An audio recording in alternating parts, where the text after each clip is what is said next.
Bonjour et bienvenue sur DigiSchool. Je suis Julie Jovignot, votre enseignante en mathématiques, et nous allons voir ensemble comment diagonaliser une matrice avec l'aide du pivot de Gauss. Donc, on doit diagonaliser sur R la matrice A suivante. Donc, on va chercher les valeurs de lambda. On cherche les lambda qui appartiennent à R, puisqu'on doit diagonaliser sur R. On cherche les lambda qui appartiennent à R, tels que le rang de A moins lambda l'identité soit strictement plus petit que 3.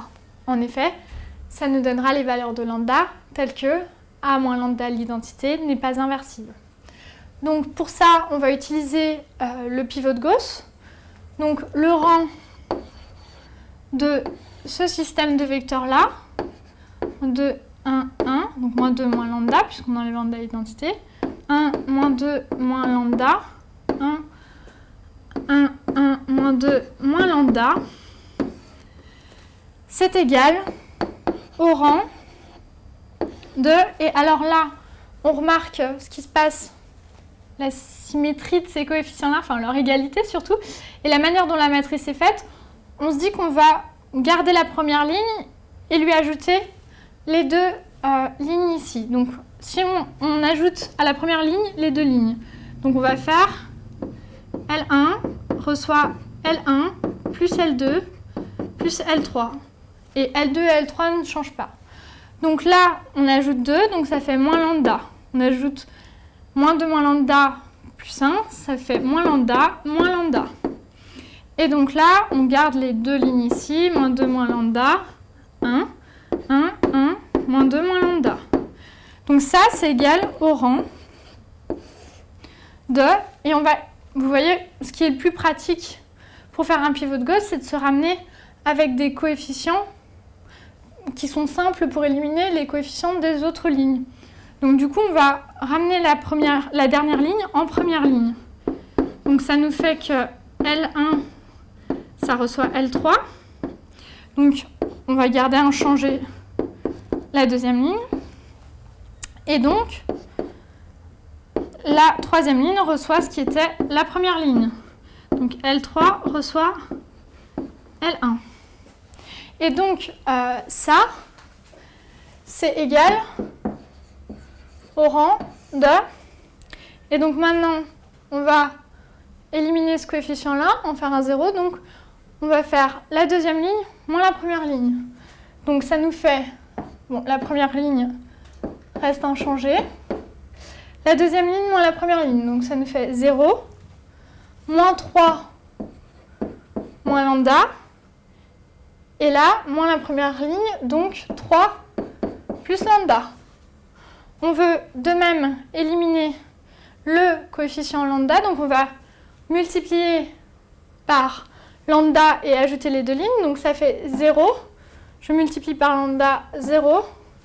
Je multiplie par lambda, ça va nous faire moins 3 lambda. Et je multiplie par lambda, moins lambda carré. Ok, donc L1 est inchangé, L2 a reçu L2 moins L1 et L3 a reçu L3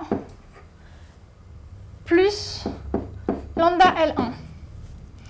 Et donc ça, c'est égal au rang de 1, 1, moins 2, moins lambda, 0, moins 3 plus lambda, 3 plus lambda, je vais l'écrire un petit peu mieux pour que les coefficients soient bien alignés. Donc, moins 2 moins lambda, 3 plus lambda, là donc 0, 0, et là si je mets moins lambda au facteur, je vois que c'est un facteur de 3 plus lambda. Et donc, on voit que plusieurs cas se présentent à nous. Donc, si lambda égale 0, alors, on voit que rang de A moins 0 l'identité, donc rang de A, c'est égal au rang de, et là on a 1, 1, moins 2, 0, moins 3, 3, 0, 0, 0. Et donc c'est égal à 2. Donc lambda égale 0 et valeur propre de A avec multiplicité 1. Donc 0 et valeur propre de A de multiplicité 1.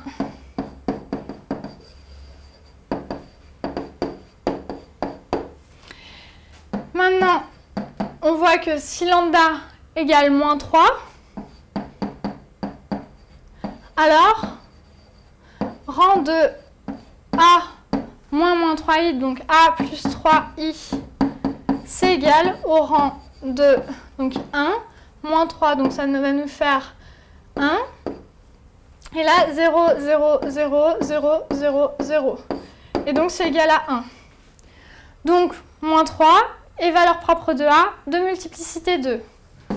Donc, et valeur propre de A de multiplicité 2.